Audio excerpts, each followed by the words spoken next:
Mugge. You work as an associate professor at the Department of Product Innovation Management of the Faculty Industrial Design Engineering here at the Technical University in Delft. Can you please give a brief introduction of yourself? Okay, I did a master's in innovation management here at the Faculty of Industrial Design Engineering. So I'm actually educated as a designer, but mostly focusing on what type of innovations companies should introduce in order to fit with consumer needs and also to fit with their own strategies, for example. So not really the production side of the designer, but more the strategic managerial side of the design. And in my research I always study how consumers respond to products in order to help the designers create better products in a way. Having done fundamental research in this field of attachment, as you just mentioned, what findings surprised you and which ones in fact did not? If I can start with the ones that did not, then I need to say the memories. If you ask people, okay, to what products do you feel most deeply attached, they will always come with a certain reminder of their parents, of their grandparents, or a gift. So that was something like, that's so obvious, so that didn't surprise me. On the other hand, when I started doing the PhD, I was a bit in doubt actually whether designers can actually stimulate those bonds. Especially because you're really thinking of these strong reminders and then you're like, okay, as a designer, can you actually stimulate that? And is it then, because I don't think you can stimulate these memories, but can you then trigger the attachment in a different way? Yeah. So what surprised me the most is indeed that there's multiple strategies that you can implement as a designer to indeed stimulate these emotional bonds. And one of the things that I've investigated, for example, was personalisation. So if you use a certain personalisation strategy, so that as a designer you allow the consumer to do something with the product himself, then that can stimulate such an emotional bond. Can you give a example that is illustrative of what you have just said? Okay, well, if you look at the personalization, that happens, for example, with bicycles. You see, especially young adults paint their bicycles a lot. So actually, in my studies, I compared like a group of students that had painted their bicycles with a group of students that did not paint their bicycles. Okay. So, and if you can then compare their attachment levels, so I just asked them, okay, do you feel an emotional bond with your bicycle? Even though both bicycle groups were like low in monetary value, so they didn't have any financial, they were really cheap bicycles, of course. They were no differences in utilitarian value. Just the fact that they had personalized it, so they had invested something of themselves, which made the bicycle more expressive of their identity.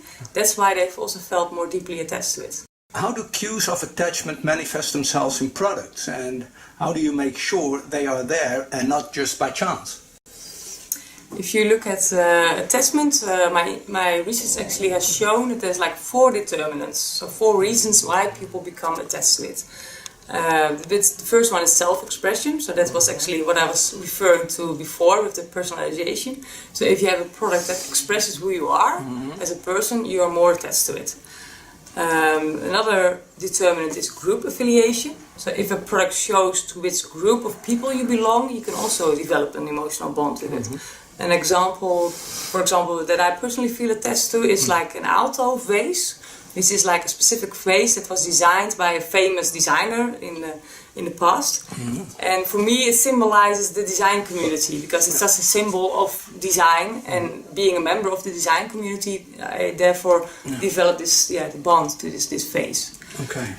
Of course, memories, I've also talked about already, like if you have a product that is a really strong reminder of a past event, if I would recall on a product of which I personally feel attached, I own this bear sculpture. And actually bought the bear sculpture after seeing a bear in the wild. So I went to Canada, and at some point I spotted this black bear, and after that I bought this bear sculpture. Okay. So the whole, if I see the bear sculpture, it still reminds me of this special event where I saw the bear running in the wild. It's just an amazing experience. Okay. And the last determinant is pleasure, which is like if a product really functions well or really is very beautiful to look at, then you can also be more strongly attached to it. Okay. So in all those cases, sometimes they just happen by chance, you could say. They are not really officially steered by the designer, but some of these things you can also steer as designer. So both possibilities exist. Has your research produced strategies in order to deliberately make these design cues a part of the design process? Yeah, that was the intention of the PhD, to really come to these design strategies. So I specifically investigated several strategies. One of them was the personalization that I already talked about. Another one was product personality. So if you can create a product in such a way that it has a certain personality in its, so for example, that a product looks cheerful or looks serious or looks cute. If you as a consumer recognize that in your own personality. For example, I consider myself to be like a modern, conscientious, bit serious person. So I search for products that have this same personality, you could say. So if I recognize that in this product, then I am more likely to see it as an expression of my identity and therefore to also develop an emotional bond to it. Assume you were the head of a major apparel brand and you were aware of this research about product attachment. How would you make use of it in order to promote your brand? Yeah, if you look at my research, and there's actually two design strategies that I think could be very interesting for apparel brands. The first is again the personalization. You see this, for example, with Nike. Nike has these shoes in which you can customize them, so you can actually select yourself which colors you want for which different parts of the shoe. And by choosing all those colors and really making this creative design process to create your own shoes, you really make these unique shoes that fit your identity again, so they fit your personality, and they also very unique. So in that sense, that's an interesting strategy because you're providing them with an option that is not necessarily there if they just go to an ordinary store. Second is, I think it's also interesting for apparel brands, is like aging with dignity, which is a strategy that I describe in one of my papers as a strategy that changes the material by use. So in order to trigger again some sort of memories, or at least to show that you have been using this product already for some time, to show that there's a history between you and the product, it's very interesting if the material of a product changes. And especially with clothing, of course, you can easily change, well, not easily, but you can change the material as a result of usage. Quite clear example is the use of leather, for example. If you use leather, then usually it's actually becomes prettier by use because there's like wear and tear, there's a little bit of scratches there and a little bit of and actually as a result of it, it fits you better and it also gives this very unique feel to it. So if you're if you want to stimulate this feeling of attachment, then that can also be a way to trigger it by making use of materials that have this tendency to age gracefully and to really become beautiful over time. I like my Jeep because it is tough, like me. This is the intriguing title of one of your publications you co-authored. What categories of products can actually assume personalities and which, in your opinion, cannot? Well, I actually think that most products have personalities, even though they may not have been designed like that. Because of the shape, because of the color, they just have a personality. And I have actually some examples that I want to share with you. These are hair dryers, and again you would say, why would I want to have a hair dryer that says something about my identity? Because it's actually something that you only use inside, your friends hardly see it. But here still you can see all these variations. I have 4 of them. So this is the first one I would like to show you. Yeah. Okay. It's you can see it's a very small one. It's a pink one, and it's if you would determine its personality as a result of the shape, quite small shape, and also quite condensed, and the color. It's a little bit of a cute, sweet, little hairdryer. On the other hand, when you look at this one, it's this black one. This is much more a professional hairdryer. It has much more this serious feel to it. It's business-like, and actually people associate it also with hair dryers and the official hair dryer like that they use in a hairdresser. Okay. Also because of the shape, it's quite lengthy if you compare it to the pink one. And as a result of this difference already, this is quite interesting, because there's like two different colors and different shapes. This one, the black one, is actually associated with much higher quality than the pink one. Okay. Even though they're actually price-wise the same price, more or less. Okay. What's even more interesting, if I look at this one, the red one, if you look at, again, the product personality of this one, you would say it's a little bit extrovert. It's really like this screaming red hairdryer. And this one is actually the most expensive of the one that I have on the table here. And this was actually a really expensive hairdryer. But if I ask people about what they associate this product with, they don't see it that well. Because it's a little bit screaming, like this, because of the extrovertness in the object, it actually harms the performance quality in that sense. So you already see like this product personality in these hairdryers also affect the perception of quality that people see in those hairdryers. The last one, just to get a total overview, is this white one. And this one is much more personality. It's a bit modest, a bit honesty. Less of the seriousness, but still, What brings about modesty in this hairdryer you just showed? Well, in my opinion, it's the color. It's the white with the grey. It's also, if you compare it with this one, this is really screaming for attention, whereas this is much more subtle, and it's partly because of the shape, because it's again quite lengthy and. Whereas this one is much more round and much more condensed. Okay. You have written a publication on product personality. What could be a reason that we see only relatively few applications of product personality in the commercial field, whereas opportunities seem very promising? I have to say that I'm not really sure. I think that if you look at car design, for example, they're really focusing on it a lot. So they really think it through what the specific personality is in the design. They really test it very thoroughly. On the other hand, if you look at more common products, even though you see some differences in product personality, then it's still not really certain whether designers have thought about that beforehand. And I guess if you look at some things that actually go wrong, like the red hairdryer that I was referring to, because I think that is really going wrong. It doesn't really show the personality that I think the designer was after. I think it's just a lack of thinking it through. I think they are just focusing already on so many things, like it needs to fit the brand, it needs to be distinctive from our competitors, and then as a result of that they may overlook the importance of this product personality effect. Assuming that product attachment can be stimulated or even anticipated by designing products with a predetermined personality that matches the personality of its target group, would it also hold true for designing real estate projects? How could a real estate developer go about designing for attachment? I think it's possible because if you look at houses in a way, they're also objects that you use to show who you are, and especially especially if you compare to like the hairdryers, the house is much more visible, it's much more prominent and showing who you are to your friends and to your family.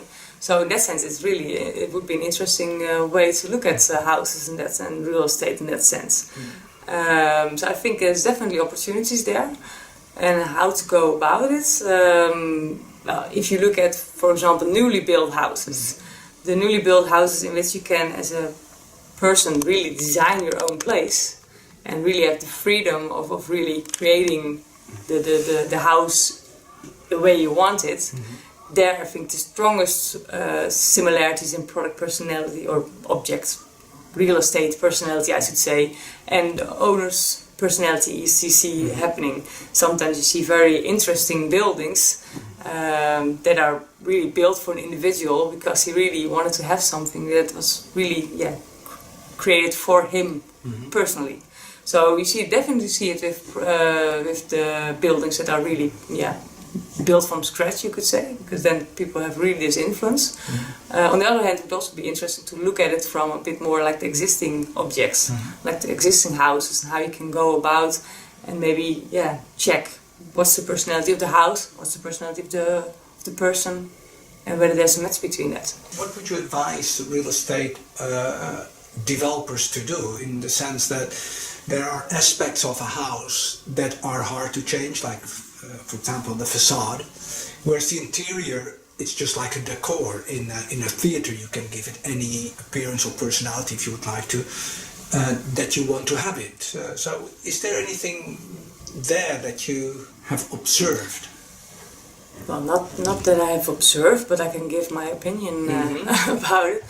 If you look at it, then indeed the things that cannot be changed, those are the things that they should see whether there's a match between them. And that, I think, there should be the focus on, okay, does this personality of this house match with the owner? And in order to trigger the owner to see through, because I think that's more or less what you need to do, see through the other parts of the house, the things that can be changed. You nowadays see all these 3D applications in which they actually show, like, okay, this is also the way the house can look like if you would just change these things. So if you would kick out this wall and change the kitchen in this way, then it will look like this.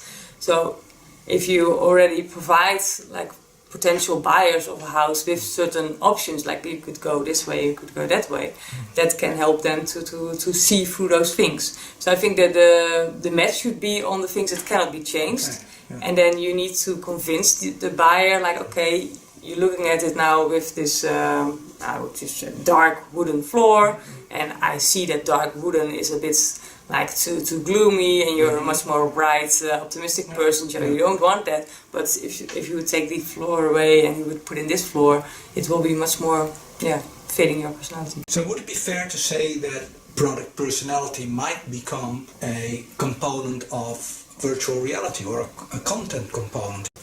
Yeah, I guess virtual reality could play a huge role also in triggering consumers, triggering buyers of houses to see what the place could also look like. Okay. Because then they're really also experiencing the house, they're also going through the house in the same way as they would when they would just see the house.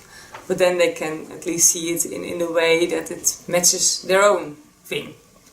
Okay. And their own identity. There is this Japanese author, she's called Marie Kondo, and a couple of years ago she published the book The Life-Changing Effect of Tidying Up. Amongst others, she argues that discarding stuff should be done with some ritual, almost a rite of passage, I would say. It made me think of ritually moving from attachment to detachment. So, would there be a case to timely help people realize their detachment of stuff? And how can they anticipate that? Well, one of the studies that we did is actually we followed people across several months. So actually we followed them how they interacted with their product. And in that situation we saw that some people at a certain point in time, they actually put their product away. So they put it either in a closet or they put it somewhere that they didn't see it. You can put it on the attic. And actually that's the first step of detachment. So as long as you're using a product like on a regular basis, then you're still encountering it. And as a result of it, because you're encountering it, the special meaning of the product stays alive, you could say. So you're really, as a result of the usage, you're still interacting with it, and the special meaning stays important to you. However, as soon as you really put it aside and you don't see it that much anymore, so if you put it in the attic or you put it in a shed or somewhere that you don't encounter it, then actually slowly the special meaning gets loosened, you could say. It gets it's not as close to the object anymore, because you're just not living it on a daily, weekly, monthly basis. Okay. Would there be a case for preventing such a situation by helping people make more deliberate choices in the sense that they choose for true products that they can truly attach to?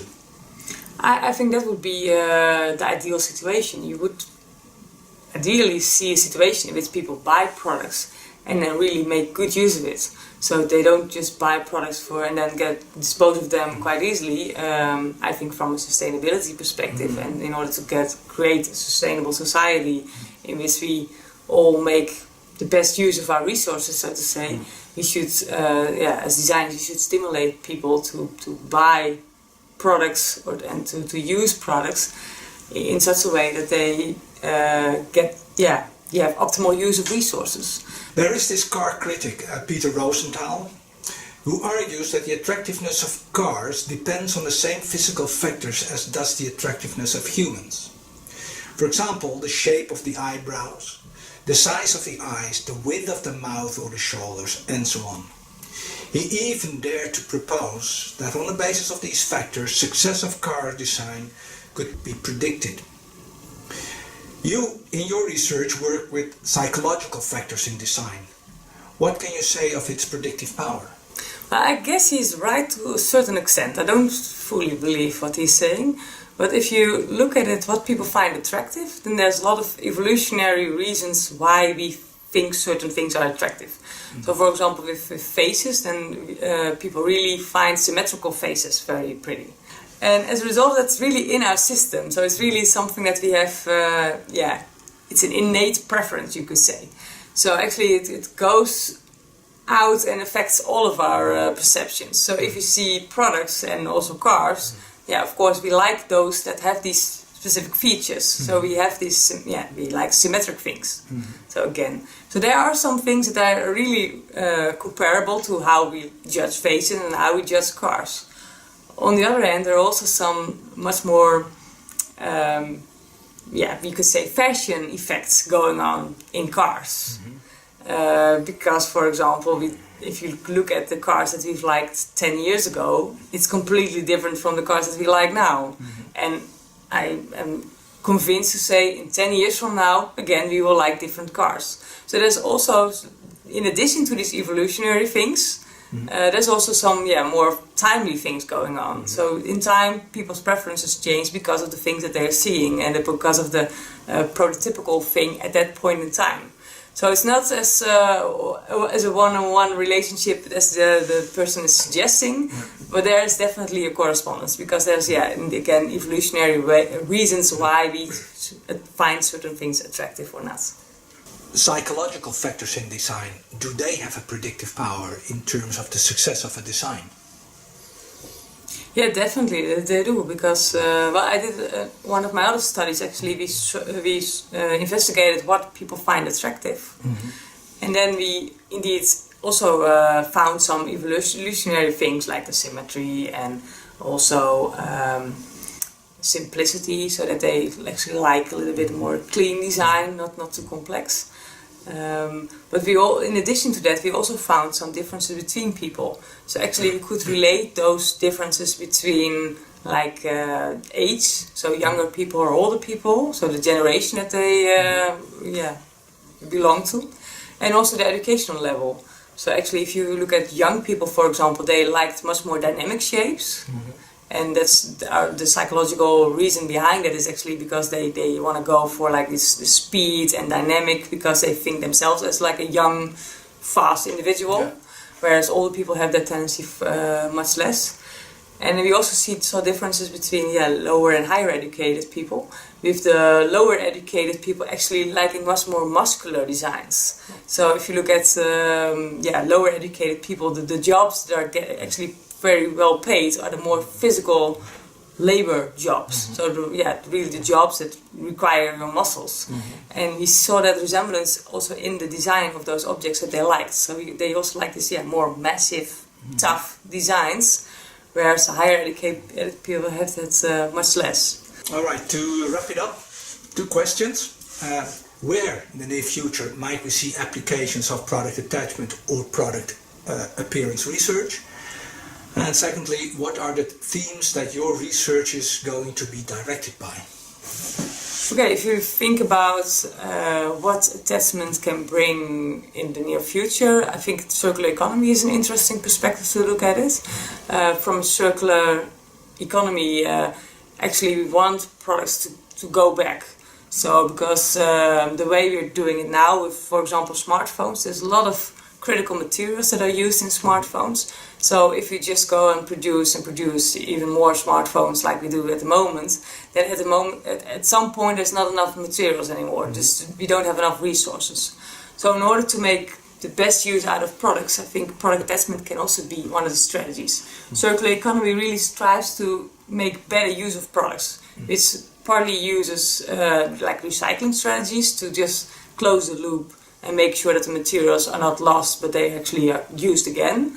But there's different strategies in a circular economy, and one of the first strategies is actually to extend usage. So to make longer use of your products in order to make better value out of the resources that are used. So actually, if you look at the product attachment, is a strategy in order to stimulate people to make longer use of their product. So in that sense, from a circular economy perspective, I think that's really the thing to go for attachment. So that's really an interesting approach. And to really see what I actually want to explore in the next few years, it's related to that, because just being attached to it is not enough. Because usually product also needs some sort of care, they need some sort of maintenance, it needs to be repaired at some point. So actually the research that I want to explore in the next few years have to do with that. So I want to explore, okay, what can trigger people to really care about their products? So what can trigger them to maintain them so they can actually make longer use of them, to repair them when they break down. So for example, when you have your mobile phone again, a smartphone, and you have like a scratch on your screen, what can stimulate people to actually fix that rather than to buy a new one?